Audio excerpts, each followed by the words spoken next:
Hi, welcome. I'm Maddie Goodman, and with me is Diana Perez, and we are going to discuss the importance of protecting local farms. So, why should we protect farmland? As South Carolina grows, farmland faces pressure from development, jeopardizing local food production and community traditions.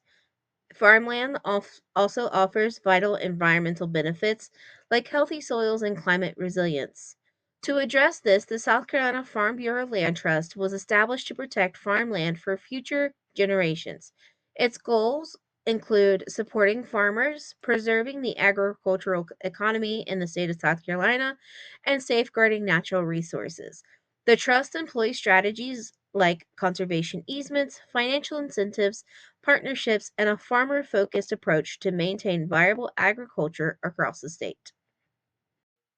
The South Carolina Farm Bureau Land Trust uses a clear prioritization process to decide which farmland to protect.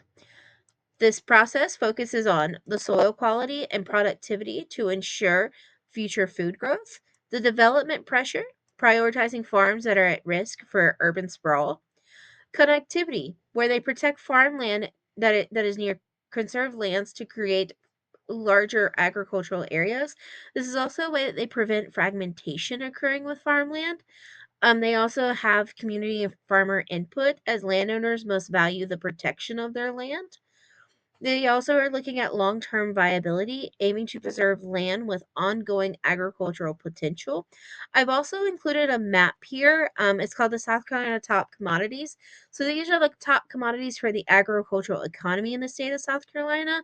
There are various agricultural needs, land uses. So lots of cattle and calf in the middle of in the middle of the state. And then towards the low country, it kind of varies. And then in the northern part of the state, you also have a little bit of variation. But we are very heavy on cattle and calf farming. The South Carolina Farm Bureau Land Trust relies on various funding sources and supportive policies to protect farmland. Key partners include the South Carolina Conservation Bank, which provides grants for conservation easements and federal programs like the Agricultural Conservation Easement Program. This program is listed in the Farm Bill and it offers matching funds. While these resources help stretch investments, challenges do persist, like limited funding relative to demand, as well as a severely complex application process. Effective farmland protection depends on strong funding, supportive policies, and strategic partnerships. I have also included a infographic here about the Farm Bill budget and how it's broken up. As you can see, a large portion of the Farm Bill budget goes toward nutrition of these farms. I personally would like to see this percentage of the conservation portion a little bit higher. I feel like we're using a little bit too many of these natural resources that we have, and we're not really giving back into the conservation aspect so much. So I really would like to see that 7% expand just a little bit more. Adding on to the partnerships that the South Carolina Farm Bureau Land Trust relies on, they rely on their partnerships primarily to protect farmland, with farmers and landowners committing their land to conservation. Local governments influence the zoning and planning, while nonprofits offer expertise and resources. The South Carolina Conservation Bank provides essential funding, and Farm Bureau members and community groups raise awareness and support. These collaborations ensure sustainable farmland protection for future generations. Hi, everyone. So, we did an interview with Gary Spires. He is the executive director of the South Carolina Farm Bureau Land Trust. So, the next few slides will be him answering some questions that we asked him and giving us a little bit more information about what he does and exactly what the South Carolina Farm Bureau Land Trust does as well. Yeah, I'm Gary Spires, and my role with South Carolina Farm Bureau Land Trust is I'm the executive director of the Land Trust. Our Land Trust is a part of the Farm Bureau Federation umbrella. So I think when you start talking about land conservation protection, the Federation's been around for 81 years, maybe 82 years. I can't remember. It's been over 80 years. And so, we've been advocates for agriculture and rural communities. So I believe we've been trying to do everything we can to conserve land and farmland, forest land through our work in our advocacy, promoting um, laws and regulations and government um, programs to ensure that we can have a strong farm economy, which makes for a strong rural economy. And when I say farm and agriculture, I'm meaning agriculture and silviculture, forestry. So we've been doing that for a long time. Making sure that our farmers are treated fairly, and when it comes to taxation, regulation, land use policies, that kind of thing. So, and it was for almost going on 4 years ago, almost 5 years ago, that our organization felt like we needed to step out and do something a bit different, and explored how we can help farmers, have some options, when they were getting pressured to sell land or convert their land to another use other than agriculture. What are some things we can do to give our farmers options that from the outright sale, the outright conversion away from agriculture? And the organization felt like we should look at, establishing a land trust to help people put conservation easements on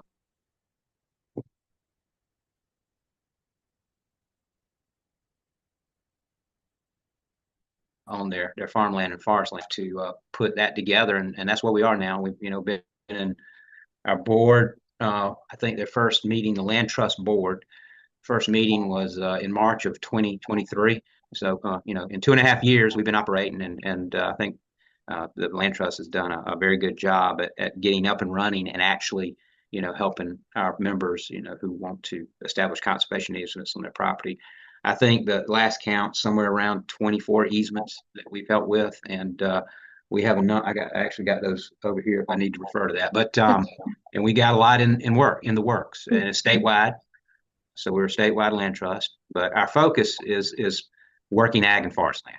Very specific as to what our focus is on projects that we work on. How do farmland easements or other tools your organization uses balance conservation goals with the needs of working farmers, which I know you've touched on a little bit in that background, but let me expand on that. Then I think I've told you about the easements being an option for our folks to keep their land in agriculture. Talk to you about our advocacy on behalf of farmers. One thing I do when I talk to groups about the land trust is the first thing we really need, and we got to make sure we keep our farms with the ability to be profitable. And that's a struggle right now when it comes to row crops, especially. And part of that is having a good, up-to-date farm bill on the federal level, and that's something, again, advocacy we're working on. Right now, we're trying to navigate the trade situation we have. We need foreign markets to sell things like soybeans to, corn, cotton. Well, corn, but we export a lot of cotton, a lot of soybeans. We need that because that helps us, have profitability on the farm. We've got to have profitability. They've got to be able to make a living, farming. And then, when you get that established, that gives them the ability to think about, putting it in an easement to make sure that it stays in agricultural production in perpetuity. But, working to try to ensure and create a structure that will give them a chance, to be profitable. That is a key thing. So I do want to expand on that. And that's something we're very focused on right now. Yeah. Okay. Yeah. Sounds good. My second question is what motivates. And let me make it one clear that, the land trust does not get in any kind of policy making or advocacy. Okay. That is a separate, standalone entity within Farm Bureau structure. When I talk about Farm Bill and things like that, that is what the Federation does. We go to Washington and we work with members of Congress, to make sure that we have policies on the national level, as it relates to farm bills, trade policy, things like that. But that is the Federation that does that. So that's that Farm Bureau network. My second question is what motivates farmers to place their land under permanent easement, and how do you incorporate their input into your prioritization process? Sure. That's a fantastic question because the neat thing about this is every farm is different and the needs of every farm is different. And so that landowner, that farmer has to take their situation and really spend time with our folks, who help them with these easements, try to understand the benefits of putting in an easement and will that work for them? And it truly is a decision that they have to make. We help them understand what an easement is and what an easement can do. But also what an easement will do in terms of restricting, the use of their property. So they have to think about that, and they have to think about, how they may be farming 20 years from now, 50 years from now. There's a lot that goes into it, and we try to help them, with that. We give them the numbers and what it means and doesn't mean in terms of, the reserve rights that you keep in, the reserve rights, the rights that you're giving up, development rights you're giving up. But ultimately, they have to take that and talk to their family and talk to their legal advisors and accountants and things like that to make sure that it's something that will benefit them. So it is something that takes a great deal of thought. I believe, depending on where you are, it's just different variables that have to be taken into place. But, that's the individuals that have to do that. And we try to help them as much as we can in terms of, getting them to think about certain things and understanding, what this easement's going to do. How do policies like the Farm Bill, state agriculture programs, or local zoning shape your farmland protection work? Sure. Well, the Farm Bill, when it comes to the program crops, and that gives them an idea of, the next, in perfect world, Farm Bills are done every 5 years. Now, I think we're 2 or 3 years overdue on this renewal of this one. A lot of the issues are taken care of in the reconciliation bill that will go into effect next year. But that gives them an understanding of what their ability is, and when they start, taking pencil to paper based on what they grow, they can project whether, they can make a profit or not and things like that. So in the Farm Bill, you have crop insurance element in there, just a lot of things that they need, tools they need, when they plant a crop. One thing that I think has helped us, and what I think one thing Farm Bureau brings to the table is there are a lot of elements to our organization. As I said, the federation's the advocacy part. But we have a marketing association that helps farmers, move grain. We have a services corporation, that's tires, batteries, farm equipment, things like that. And all those different, and when we lobby, but all those different elements gives us an understanding of what the farmers go through. And so then, and with the input of our farmers, our members, our county members, our commodity committees, they tell us what they need in policy in order to help them, continue to operate.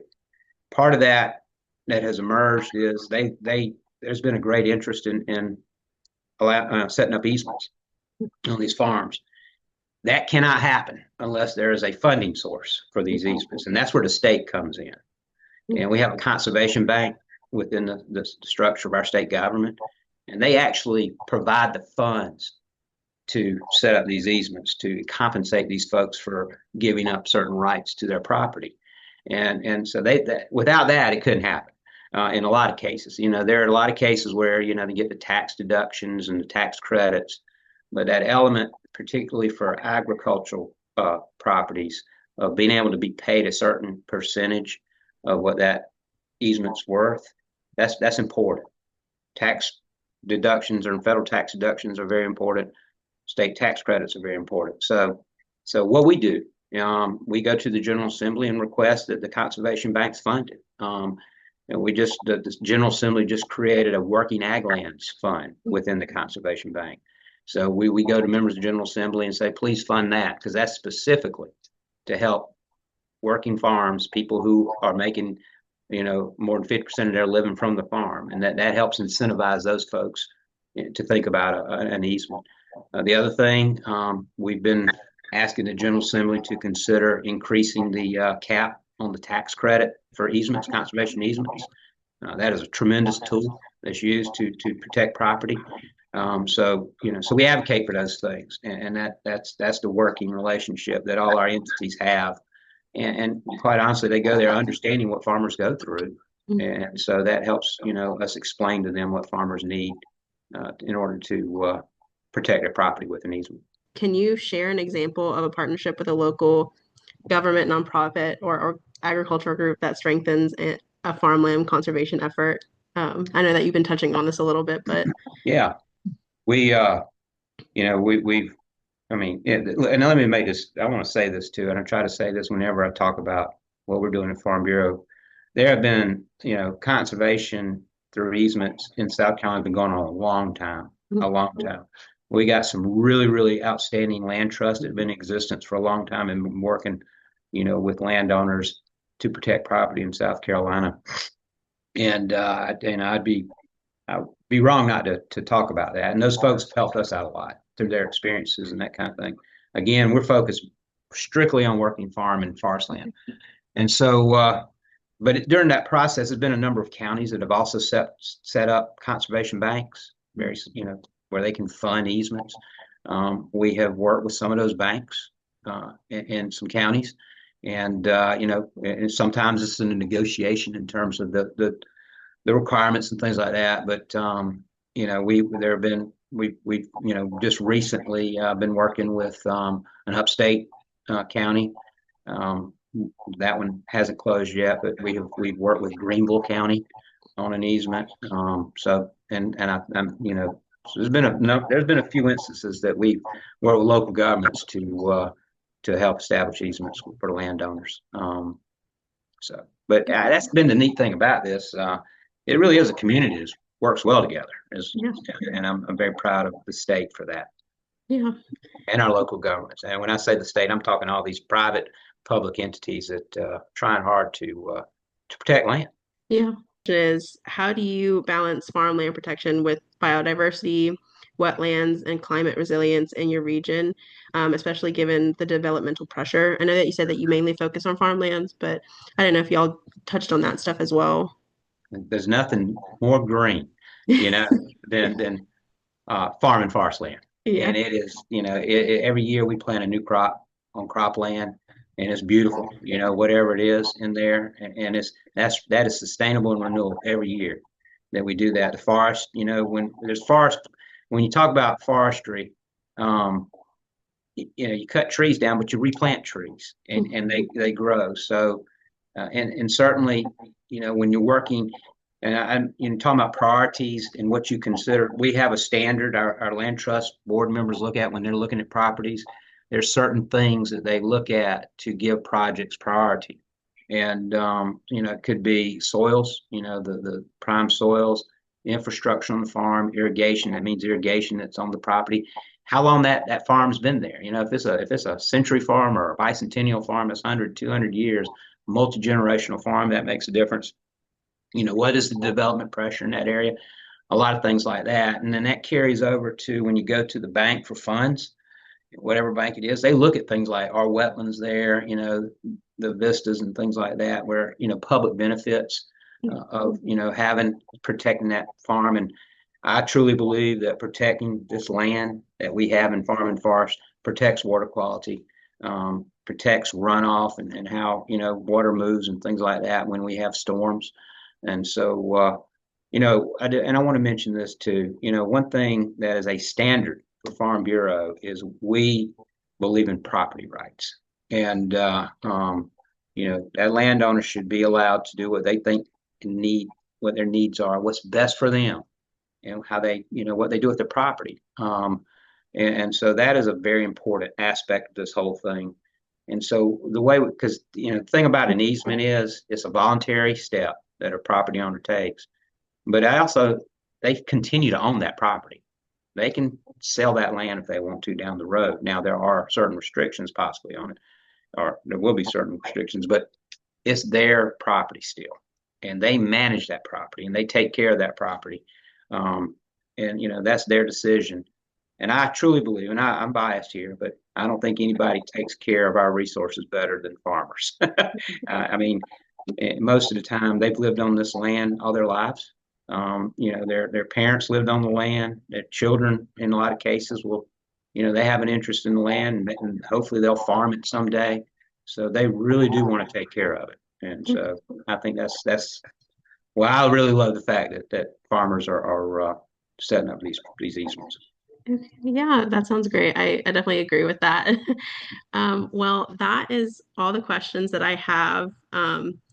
Did you want to add anything else, or I No, think you I'm touched just on almost everything yeah. that, Listen, thank you for letting me do this. yeah, I love talking about, what we're doing here at Farm Bureau about all our things. yeah, Farm Bureau is a really neat organization. We got a lot of things going on, and this is one I especially like to talk about. yeah. Well, I appreciate it so much. I really enjoyed talking with you and getting to meet you and learning about the South Carolina Farm Bureau. But yeah, thank Well, thank you. you. It's been a pleasure. I appreciate it, Yeah. and good luck with school. Thank you so much. All right. Thank you. Take Bye. care. Bye bye. So, to wrap things up and kind of reflect on what Gary had to say, we learned that farmland protection is really about balancing conservation with the realities of farming. First, profitability is the foundation. Farmers have to be able to make a living before they can even consider conservation. That's where the Farm Bill, crop insurance, and trade policy come in. Second, conservation easements are a voluntary tool. They give farmers an opportunity to keep land in agriculture while still respecting their property rights and family decisions. Third, policies and funding make it all possible. The South Carolina Bank, the Working Agriculture Land Fund, and the tax incentives are critical for turning easements into an idea into reality. And fourth, partnerships with counties, local government, and other land trusts strengthen farmland protection efforts as we saw in places like Greenville County. And finally, Gary reminded us that working farms are already conservation landscapes. They protect soils, forest, water quality, and even help with storm resilience, all while sustaining South Carolina's rural heritage.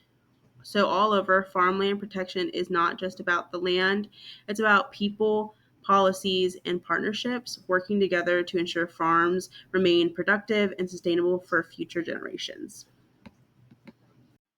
At this time, I'd like to turn your attention to your discussion paper. We are going to be talking about the paper by Caldwell and All, discussing the loss of over 1.5 million acres of farmland in Ontario, Canada, between the years of 1996 and 2016. This shows and emphasizes the importance of strong preservation policies for food security and sustainable land use amidst development pressures. There will be 5 questions for you to choose from. You will only have to answer one in the discussion, and as always, respond to your peers. So that is our presentation for protecting local farms. I hope you enjoyed, and thank you so much for listening.